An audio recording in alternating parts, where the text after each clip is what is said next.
புதுதில்லியில் நடைபெற்ற noni search 2008 மூன்றாவது கருத்தரங்கில் முன்னாள் குடியரசுத் தலைவர் டாக்டர் ஏபிஜே அப்துல் கலாம் அவர்கள் ஆற்றிய தொடக்க உரையின் சில பகுதிகள். நான் ஒரு நோனி குடும்ப அங்கத்தினர் என்பதில் பெருமை அடைகிறேன் என்றும், நோனி குடும்ப அங்கத்தினராக உண்மையாக பணி செய்து வெற்றியடைவேன் என்றும், விஞ்ஞானபூர்வமாக அங்கீகரிக்கப்பட்ட ஒரு நோனி பொருளாவது ஒவ்வொரு வருடமும் வெளிவரும் என்றும், நாட்டில் நோனி பயிர் வளர்ச்சியில் நானும் ஒரு பங்குதாரராய் இருப்பேன் என்றும் உறுதிமொழி ஏற்கச் செய்தார். மேலும் அவர் ஆற்றிய உரையானது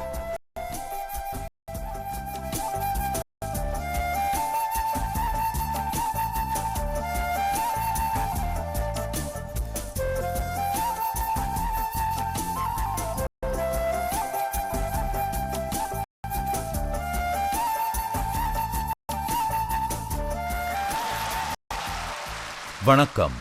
நண்பர்களாகிய உங்கள் அனைவருக்கும் என்னுடைய வாழ்த்துக்கள். முதலில் நான் நோனி மக்கள் எப்படி இருக்கிறார்கள் என்பதை பார்ப்பதற்காக இங்கு வந்துள்ளேன். உங்கள் அனைவரையும் புன்சிரிப்புடன் பார்ப்பதில் மிகுந்த மகிழ்ச்சி அடைகிறேன். புன்சிரிப்பு என்பது ஒரு நல்ல விஷயம். அதாவது நீங்கள் ஆரோக்கியமாய் இருக்கிறீர்கள் என்று அர்த்தம்.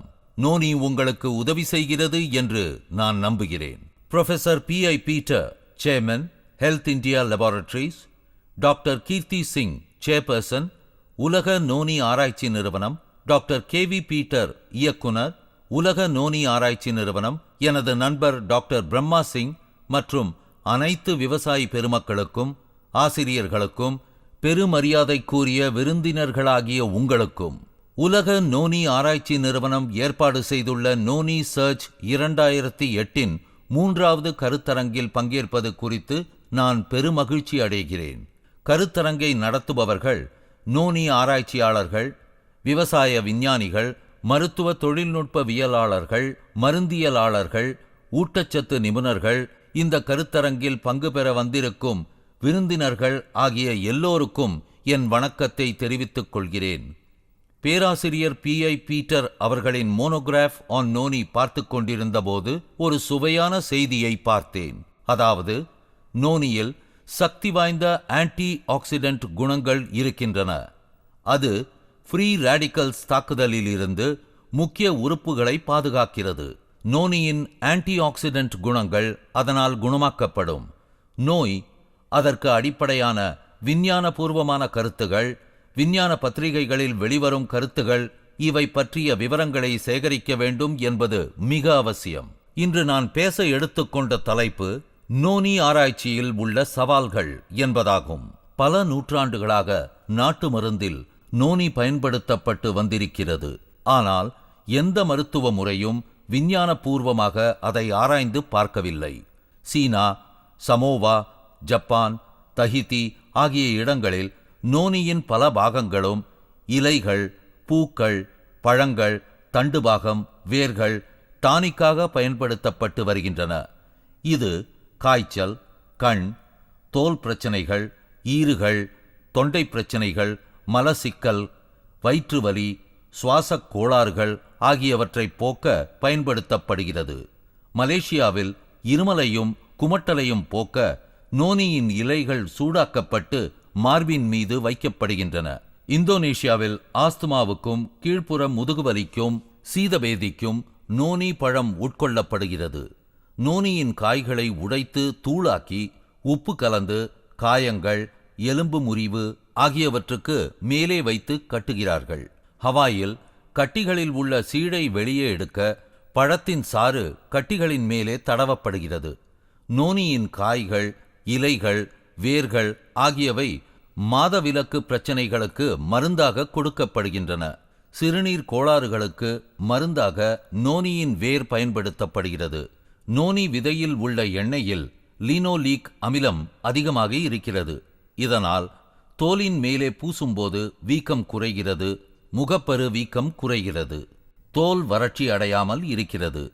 இவ்வாறெல்லாம் சொல்லப்படும் நோனியின் இந்த பயன்பாட்டின் அடிப்படையில் உலக நோனி ஆராய்ச்சி நிறுவனம் நோனியின் மருத்துவ குணங்களை விஞ்ஞானபூர்வமாக ஆராய்ச்சி செய்ய வேண்டும். டிசைனர் கிராப் நோனி சர்ச் 2007 கருத்தரங்கில் இடம்பெற்ற ஆராய்ச்சி கட்டுரையை படித்தபோது நோனி கல்லீரல் செல்கள் மேல் தோன்றும் கட்டிகளின் அளவை குறைப்பதாகவும் இதயத்தின் இரத்தக் குழாய்களில் ஏற்படும் தடையை போக்குவதாகவும் அறிந்தேன். ஒரு தாவரத்தின் ஜீனோமை மெட்டாபோலோம் உடன் தொடர்பு படுத்தும் ஃபங்க்ஷனல் ஜீனோமிக்ஸ் என்னும் துறை இப்போது வளர்ந்து வருகிறது. மருத்துவ குணம் உள்ள தாவரங்கள், நறுமண தாவரங்கள் ஆகியவற்றின் டிசைனர் கிராப்ஸை உருவாக்க இது பயன்படுகிறது. இவை அதிகமான ட்ரக் மாலிக்யூல்களை உருவாக்கி சேர்த்து வைக்கின்றன. இவை மருத்துவ பொருள் தயாரிப்புக்கு உதவியாய் இருக்கும். லக்னோவில் உள்ள central institute of medicinal and aromatic plants பல தாவரங்கள் மீது ஃபங்க்ஷனல் ஜீனோமிக்ஸ் ஆராய்ச்சியை மேற்கொண்டு வருகின்றது. முக்கியமாக புற்றுநோய் தடுப்பு தாவரம், மலேரியா தடுப்பு தாவரம், வலி நிவாரணத்திற்கான தாவரம், புத்துணர்வு கொடுக்கக்கூடிய தாவரம், பாரம்பரியமாக பயன்படுத்தப்பட்டு வரும் மருத்துவ நறுமண தாவரங்கள், புதினா நறுமண தாவரம், மென்தால் உற்பத்தியிலும் ஏற்றுமதியிலும் உலகச் சந்தையில் இந்தியாவுக்கு முதலிடம் கொடுத்த தாவரம் ஆகியவற்றின் மீது ஆராய்ச்சிகள் நடைபெறுகின்றன. உலக நோனி ஆராய்ச்சி நிறுவனமும் இந்த வகையில் ஜீனோமிக் ஆராய்ச்சியை மேற்கொள்ளலாம்.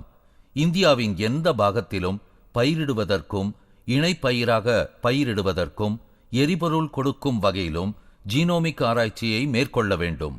கிராமப்புற நலனுக்கும் வளர்ச்சிக்கும் உலக நோனி ஆராய்ச்சி நிறுவனத்தின் மிக பெரிய பங்களிப்பாக இது இருக்கும். உடல் நலத்தை காக்கலாம், நோயையும் தடுக்கலாம். விஞ்ஞான தொழில்நுட்பம் வளர்ந்துவிட்ட நிலையிலும் மக்கள் நோய்க்கு ஆளாகிறார்கள். உடல் நலம் காக்க நிறைய செலவு செய்ய வேண்டியிருக்கிறது. தடுப்பு முறைகள் இல்லை என்றால் செலவை குறைக்க வழியே இல்லை. தடுப்பு முறைக்கு மிகச் சிறந்தது ஆயுர்வேத மருத்துவம். ஏனெனில் அது இயற்கை மூலிகைகளை அடிப்படையாக கொண்டது. அதனால் அதில் நச்சுத்தன்மை இல்லை. உண்மையில் ஆயுர்வேதத்திற்கு சவால்தான். நம் முன் இருக்கும் சவால் நோயின் தன்மை, மரபணு அமைப்பு, பாரம்பரிய கூறுகள் ஆகியவற்றை புரிந்து கொண்டு நோயை தடுக்க எவ்வாறு ஆயுர்வேத முறையை பயன்படுத்தலாம் என்பது. புதிய உயிர் தொழில்நுட்பம், ப்ராலியோமிக்ஸ் மூலிகை, நறுமண தாவரங்கள் மேலான மரபியல் ஆராய்ச்சி இவற்றோடு இணைந்து ஆராய்ச்சியை மேற்கொண்டால் கருவில் இருக்கும் குழந்தைக்கு நோய் வராமல் தடுக்கக்கூடிய மருந்துகளை கண்டுபிடிக்கலாம். இங்கு கூடியிருக்கும் ஆராய்ச்சியாளர்களை நான் கேட்டுக்கொள்கிறேன். நோனி ஆராய்ச்சியிலும் இதே போன்ற அணுகுமுறையை கையாள வேண்டும். அப்படியானால் நோனியின் பொருட்களும் நோய் தடுக்க பயன்படுத்தப்படலாம். உலக நோனி ஆராய்ச்சி நிறுவனம் உலகத் தரம் வாய்ந்த நோனியை உற்பத்தி செய்யும் வகையில் தரமான வேளாண் முறைகளை கையாள வேண்டும். நான் இப்போது ஆராய்ச்சி பற்றி சில விஷயங்களை கூற விரும்புகிறேன். ஆராய்ச்சியாளர்கள், விஞ்ஞானிகள், வியாபாரம் செய்பவர்கள், நோனி ஆர்மி, விவசாயிகள் ஆகியோர் இங்கே கூடியுள்ளார்கள். உலக நோனி ஆராய்ச்சி நிறுவனம் கீழ்காணும் ஆராய்ச்சி துறைகளில் கவனம் செலுத்த வேண்டும் என்று கேட்டுக்கொள்கிறேன். 1. உலகத்தரம் வாய்ந்த நோனி பொருட்களை உண்டாக்கி அங்கீகரிக்கப்பட்ட இணை உணவு என்னும் சான்றிதழ் பெற வேண்டும். அதிக விளைச்சல் கொடுக்கக்கூடியதும் நீரிழிவு, புற்றுநோய், HIV போன்ற நோய்களை எதிர்க்கக்கூடிய பயோமாலிக்யூல்ஸ் உள்ளதுமான பல வகையான நோனி பயிர்களை உற்பத்தி செய்யுங்கள். இந்த மாலிக்யூல்ஸ் குறிப்பிட்ட நோய்களுக்கான மருந்தாக மாற்றம் பெற முடியும். தரம் குறையா வகையில் எந்த சூழ்நிலையிலும் வளர்க்கக்கூடிய நோனியை வளர்க்க உகந்த விவசாய தொழில்நுட்பத்தை உருவாக்குங்கள். பழங்களை பறித்தல், பாதுகாத்தல், சாறு பிழிந்தெடுத்தல் போன்ற பின் அறுவடை தொழில்நுட்பத்தை உருவாக்குங்கள். விவசாயிக்கு மிகுந்த லாபம் கிடைக்க வழி கிடைக்கும். நோனி பல்வேறு நோய்களை குணப்படுத்தும் என்று மருத்துவபூர்வமாக அங்கீகரிக்கப்பட வேண்டும் என்று நோனி பயன்படுத்துபவர்கள் கூறுவதை பலவித சோதனைகள் மூலம் விஞ்ஞானபூர்வமாக தெளிவாக்க வேண்டும். யூகலிப்டஸ், தென்னை, பழமரங்கள் இவற்றுடன் ஊடுபயிராக நோனியை பயிரிட வழி தேட வேண்டும். இந்த வார்த்தைகளுடன் நான் நோனி சர்ச் 2008 என்ற இந்த கருத்தரங்கை தொடங்கி வைக்கிறேன். நோனி குடும்பத்தினருக்கு என் மனமார்ந்த வாழ்த்துக்கள்.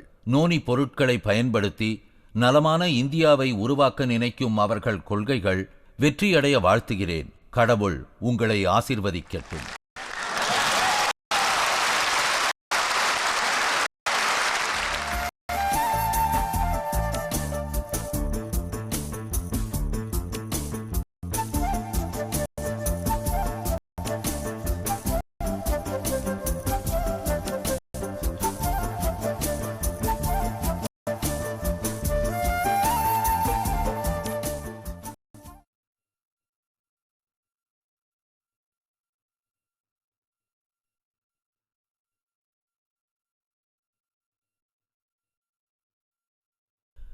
மேதகு தமிழக ஆளுநர் திரு சுர்ஜித் சிங் பர்னாலா அவர்கள் சென்னையில் நடைபெற்ற நோனி சர்ச் 2007 ஆற்றிய உரையின் சுருக்கம்.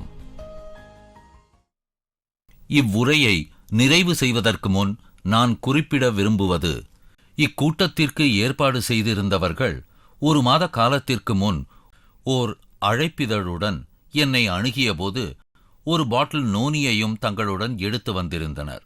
அந்த நோனி பாட்டிலை அவர்கள் எனக்காக விட்டுச் சென்றனர். அதை பற்றி நான் படித்தேன். நோனியைப் பற்றி அவர்கள் அளித்துச் சென்ற அனைத்து விவரங்களையும் படித்த பின் நான் அறிந்து கொண்டது, அது நன்மை தரக்கூடியதாக இருக்கலாம் என்பது.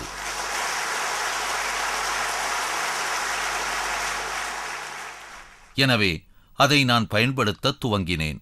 கடந்த 1 மாத காலமாக காலையில் 1 ஸ்பூன் மற்றும் மாலையில் 1 ஸ்பூன் நோனி எடுத்து வருகிறேன். மற்றும் முன்பை காட்டிலும் இப்போது நான் ஒரு நல்ல உணர்வை அனுபவித்து வருகிறேன். எனது வலதுகால் மூட்டில் எனக்கு சிறிது மூட்டழற்சி பிரச்சனை இருந்தது. எனவே நான் பெரும்பாலும் நடப்பதையே நிறுத்திவிட்டேன். நோனி எடுத்துக்கொள்ள துவங்கிய 15 நாட்களில் நான் மீண்டும் நடக்க ஆரம்பித்திருப்பதுடன் ஒவ்வொரு நாள் காலையும் சுமார் 1 கிலோமீட்டர் தூரம் வரை நடக்கிறேன். நான் அனுபவபூர்வமாக கண்டுள்ள நோனியின் ஆற்றல் இதுவே ஆகும். என்னை பார்த்த பின் என்னை விட வயதில் சிறியவர்களான என் குடும்ப உறுப்பினர்களும் நோனியை பயன்படுத்த துவங்கியுள்ளனர்.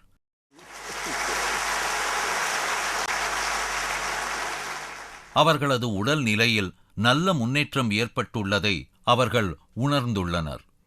காலையில் 1 ஸ்பூன் மற்றும் மாலையில் 1 ஸ்பூன் நோனி எடுத்துக்கொள்வது ஓர் ஆரோக்கியமான விஷயம் என்பதை அறிந்துள்ள அவர்கள் அதனை தொடர்ந்து செய்து வருகின்றனர்.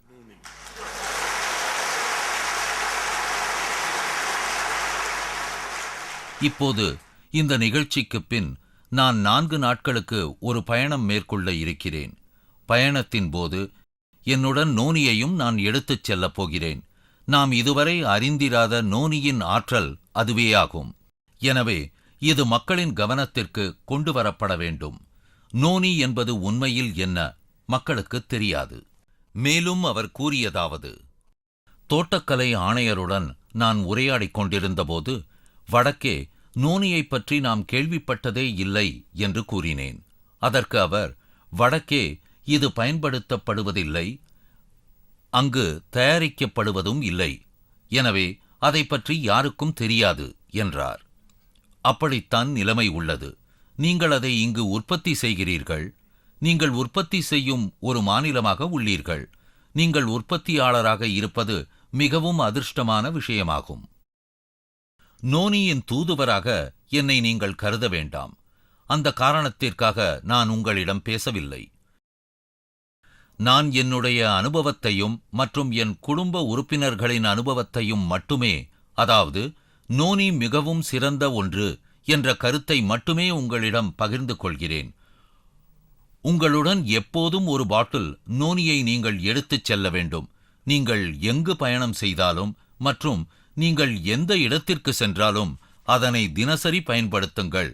நீங்கள் மாற்றத்தை நிச்சயம் உணர்வீர்கள்.